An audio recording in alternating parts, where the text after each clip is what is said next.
Morning friends, আজকে আমি কাঁচা কলার কোপ্তা বানাবো। তো কাঁচা কলার কোপ্তা বাটা, প্রথমে একটা কাঁচা কলাকে আমি এইভাবে ঘষে নিয়েছি। পেঁয়াজ কুচি, কাঁচা লঙ্কা কুচি, আর রান্নার জন্য লাগবে পেঁয়াজ বাটা, আদা রসুন বাটা, একটুখানি বেসন লাগবে, হলুদ, লঙ্কা, নুন, এগুলো তো লাগবেই। আর মশলা আমি জিরে বাটা দেব, শুধু এই হলুদ দেব,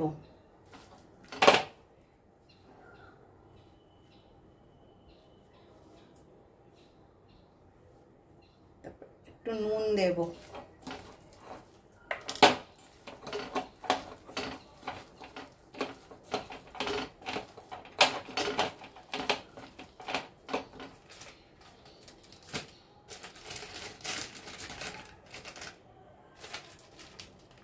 বেসন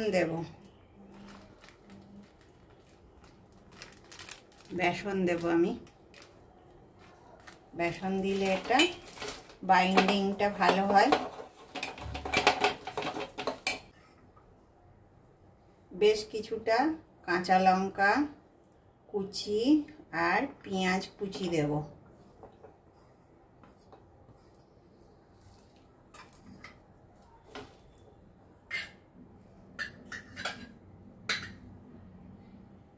অল্প আদা রসুন বাটা দেব।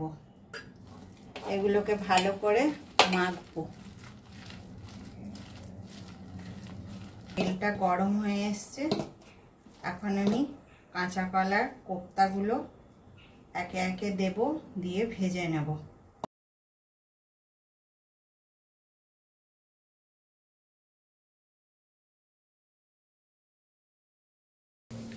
আমার এগুলো সব ভাজা হয়ে গেছে, এবার এগুলো উঠিয়ে নেব আমি।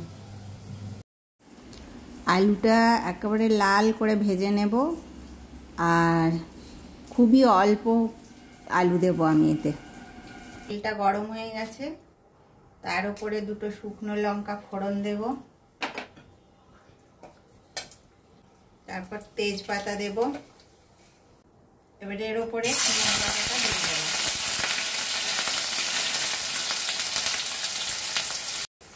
এবারে আমরা আদা রসুন বাটাটা দিয়ে দেব।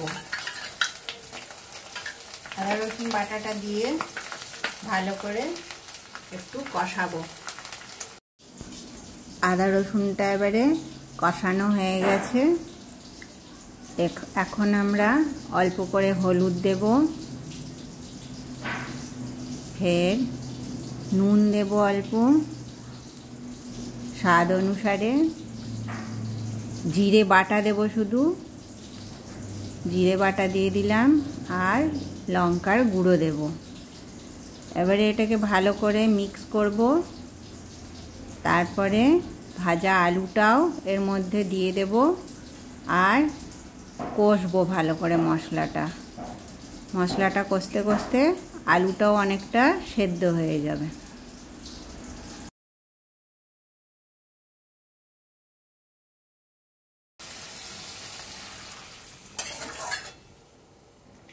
জলটা দিয়ে একটু আলুটা সেদ্ধ হতে দেব। এখন ঝোলটা ভালো করে ফুটে গেল, আলুটাও প্রায় সেদ্ধ হয়ে গেছে। আমরা এই কোপ্তাগুলো এর মধ্যে দিয়ে দেব একটা।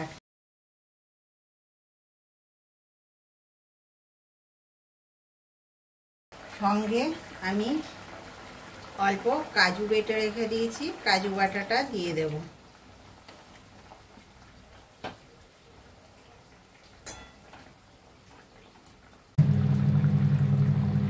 এইভাবে আস্তে আস্তে কোপ্তাগুলো উল্টে দেব।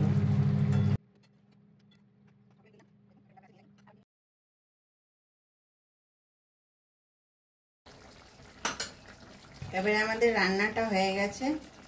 অল্প পরিমাণে মিষ্টি দিয়ে দেব, অল্প এলাচের গুঁড়ো দিয়ে দেব।